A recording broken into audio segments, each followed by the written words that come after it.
Fala aí pessoal, beleza? Aqui quem fala é a professora Marcele.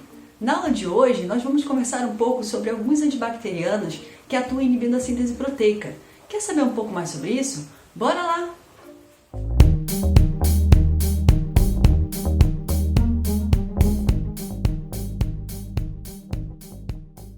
Bem pessoal, na aula de hoje vamos conhecer fármacos que atuam por um mecanismo de ação diferente daqueles que já estudamos anteriormente, que foram os antimetabólitos, como as sulfas, e os inibidores de parede celular, como os antibióticos beta-lactâmicos, por exemplo. Aqui, vamos conhecer algumas classes terapêuticas que atuam inibindo a síntese de proteínas na célula bacteriana. Como sabemos, o processo de síntese proteica acontece no citoplasma de células procariontes e eucariontes por meio da organela celular chamada ribossomo, que pode ser encarada como a nossa fábrica de proteínas. As proteínas são formadas por meio da decodificação da informação genética contida no RNA mensageiro no interior dos ribossomos, durante o processo conhecido como tradução. E todos os organismos necessitam de milhares de proteínas para realizar suas funções e até mesmo para existir. Logo, um fármaco capaz de inibir a síntese proteica em uma célula bacteriana certamente será um fármaco útil. Mas você deve estar se perguntando, como que esses fármacos podem ter uma toxicidade seletiva, uma vez que nós, seres humanos, seres eucariontes, também apresentamos ribossomos? Além da diferença nas velocidades de difusão dos fármacos nas células eucarióticas, comparadas com as células procarióticas, a principal razão para a toxicidade seletiva desses fármacos reside no fato de que as estruturas dos ribossomos das células bacterianas são bastante diferentes dos ribossomos das células de mamíferos. Isso fica mais claro quando observamos as figuras aqui representadas, onde, à esquerda, está representado o ribossomo bacteriano de E. coli, que apresenta um coeficiente de sedimentação 70S, sendo constituído de uma subunidade menor 30S e uma subunidade maior 50S. Já à direita, temos a representação de um ribossomo da espécie fúngica de Saccharomyces cerevisiae, um ser eucarionte, assim como nós, que apresenta um ribossomo 80S, sendo este constituído por uma subunidade menor 40S e uma subunidade maior 60S. Essa diferença estrutural é suficiente para que o fármaco consiga distinguir entre essas duas organelas. Nessas figuras, podemos observar ainda os locais de ligação do RNA transportador, como destacado em rosa no ribossomo 70S. Além disso, vemos na figura da esquerda uma visão mais detalhada dos sítios A, P e E no ribossomo 80S, como destacado em roxo. Assim, existem diversas classes terapêuticas compostas por dezenas de fármacos representantes que atuam inibindo a síntese proteica através da interação com os ribossomos, mas atuando em diferentes estágios da tradução, como podemos observar nessa figura esquemática. Nela observamos que existem fármacos que atuam tanto na porção 30S, como é o caso dos aminoglicosídeos e das tetraciclinas, como na porção 50S, como o cloranfenicol e os macrolídeos, ou até mesmo impedindo a formação do complexo 70S, como é o caso das oxazolidinonas. Na primeira parte dessa aula, serão abordados os fármacos que atuam interagindo com a subunidade 30S, que são os aminoglicosídeos e as tetraciclinas. Vamos começar com a classe dos aminoglicosídeos, que aqui são representadas pelos fármacos gentamicina, kanamicina e pela substância líder dessa classe, a streptomicina. A streptomicina foi descoberta em 1944 pelo microbiologista Selma Waksman, a partir de um micro-organismo chamado Streptomyces griseus, isolado de uma amostra de solo. A descoberta da streptomicina é bastante importante para a história da humanidade, pois esse foi o primeiro fármaco eficaz contra a tuberculose, sendo responsável pelo controle da epidemia dessa doença que assolava a Europa em meados do século XX. Por essa descoberta, Waksman foi laureado com o Prêmio Nobel em Fisiologia e Medicina em 1952. No que diz respeito à estrutura geral dessa classe de fármacos, pode-se observar que, como o próprio nome sugere, os aminoglicosídeos nada mais são do que carboidratos contendo grupamentos amino, como destacado em laranja. Esses grupaminos são básicos, portanto, se encontram altamente protonados em pH fisiológico. Essa carga positiva sobre o nitrogênio é benéfica para a sua atividade e também significa que eles funcionam melhor em condições ligeiramente alcalinas. A carga iônica nos grupamino também explica a ação em bactérias gram-negativas, pois permite interações iônicas com vários grupos carregados negativamente na membrana, como polissacarídeos, fosfolipídios e proteínas, que deslocam íons magnésio e cálcio, resultando num rearranjo dessas macromoléculas para produzir poros através dos quais o fármaco pode passar. Devido a essa basicidade, os aminoglicosídeos são pouco absorvidos pelo trato gastrointestinal, sendo administrados por via endovenosa ou intramuscular, sendo comercializados sob a forma de sulfatos, sais inorgânicos altamente solúveis em água. Essa natureza polar também explica por que esses fármacos não ultrapassam a barreira hematoencefálica. Portanto, não podem ser utilizados no tratamento de meningites, a não ser que sejam injetados diretamente no sistema nervoso central. A sua natureza polar também explica o porquê de sua excreção ser quase que totalmente feita por meio de filtração glomerular. Além disso, é importante ressaltar que uma desvantagem dessa classe é que as doses precisam ser cuidadosamente controladas, pois podem causar oto e nefrotoxicidade.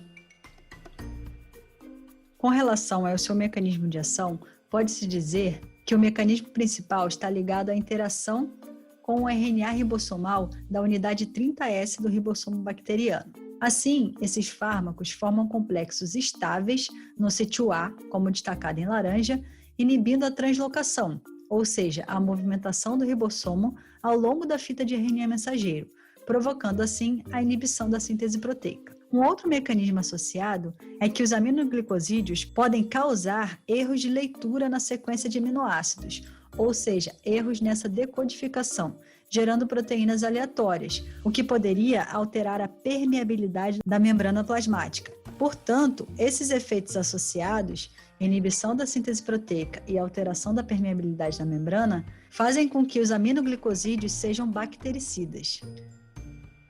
Com relação ao mecanismo molecular de ação, a título de exemplo, vamos verificar como a streptomicina atua. Podemos observar que ela está fortemente ligada ao esqueleto fosfato do RNA ribossomal 16S.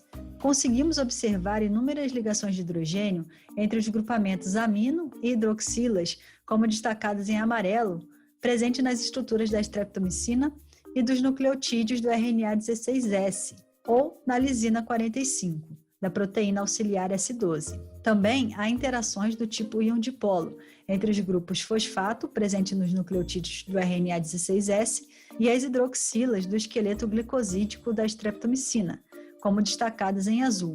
Por fim, existem ainda interações iônicas existentes entre os grupamentos aminoprotonados e os grupamentos fosfato, como realçados em verde. O mecanismo mais comum de resistência a esses fármacos, encontrado clinicamente, é a modificação direta da estrutura do fármaco, via enzimas modificadoras de aminoglicosídeos, chamadas de EMAs.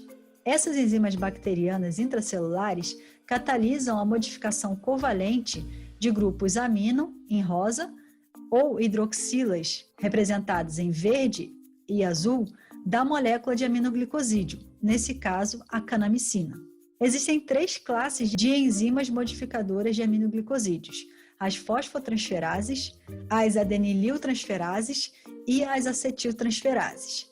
As fosfotransferases catalisam a fosforilação da hidroxila destacada em azul, que ocupa a posição 3', enquanto a adenililtransferase promove a transferência de uma molécula de AMP para a hidroxila que ocupa a posição 4', representada em verde.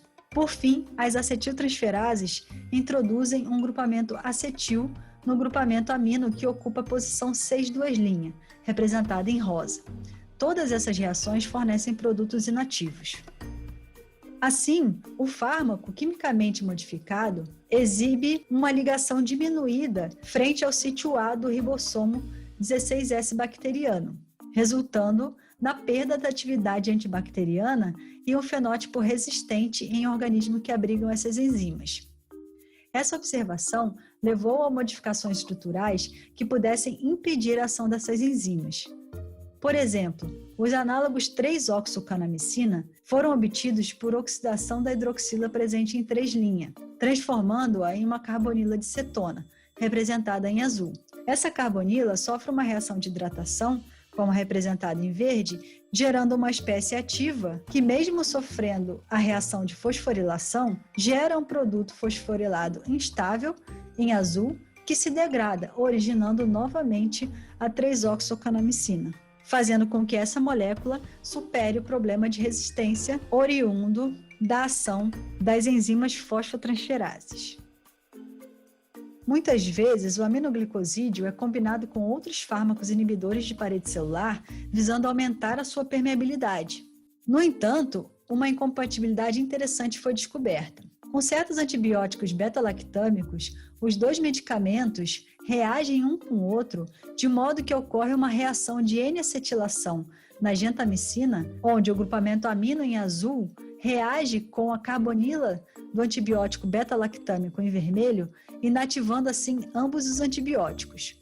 Então, esses dois agentes não devem, portanto, ser misturados na mesma solução e devem ser administrados em compartimentos diferentes, geralmente um em cada braço, para evitar esse problema. Vamos agora conhecer a classe das tetraciclinas, que são antibióticos bacteriostáticos que têm um amplo espectro de atividade, sendo a classe mais amplamente prescrita de antibióticos após as penicilinas. A aureomicina é a substância líder dessa classe, que foi isolada em 1948 de uma amostra de solo no Missouri, da qual foi isolado um fungo chamado Streptomyces aerofaciens, assim chamado por causa de sua cor dourada. Essa família de antibióticos é caracterizada por um sistema de anéis do tipo naftaceno, representado por 4 anéis de 6 membros fundidos linearmente, que são parcialmente reduzidos e altamente funcionalizados para compor o núcleo das tetraciclinas.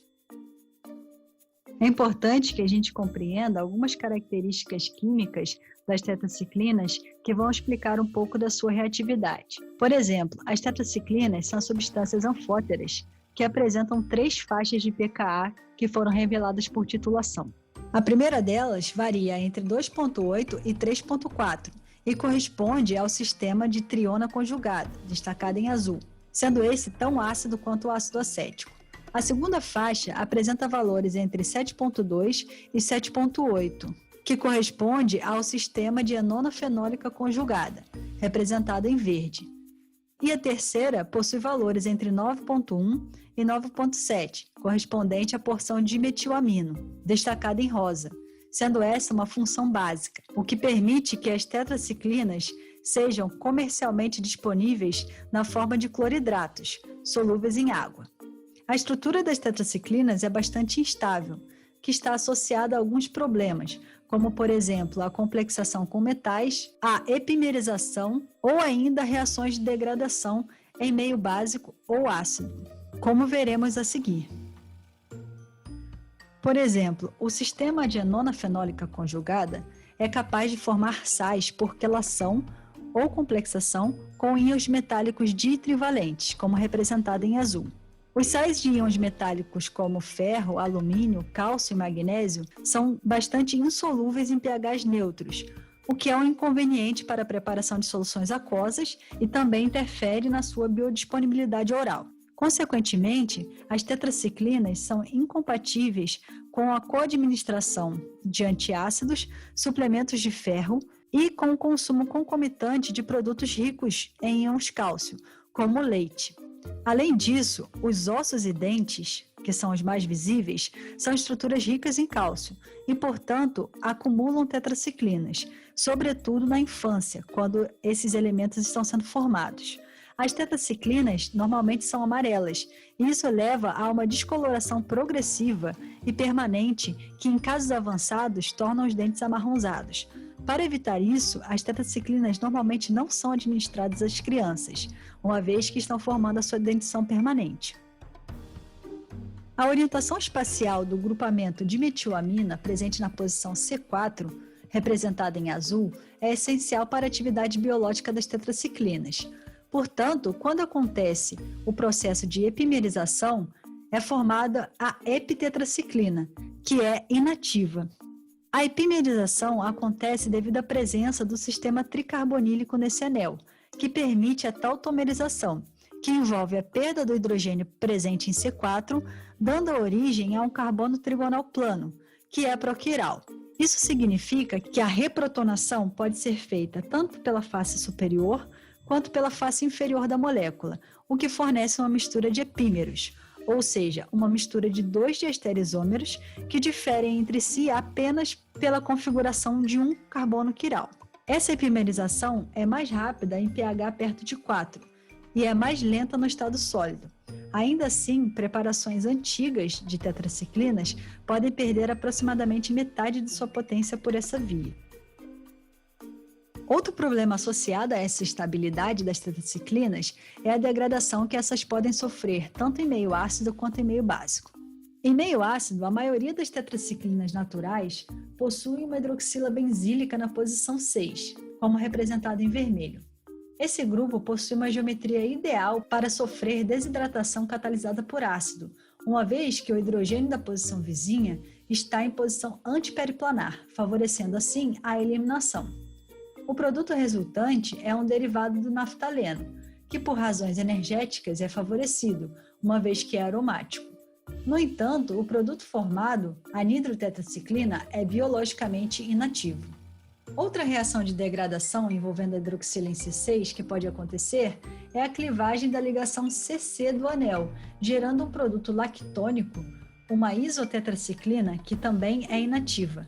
O impacto clínico dessa degradação sobre condições normais é incerto, uma vez que esse processo ocorre em soluções alcalinas em pH maior do que 8,5.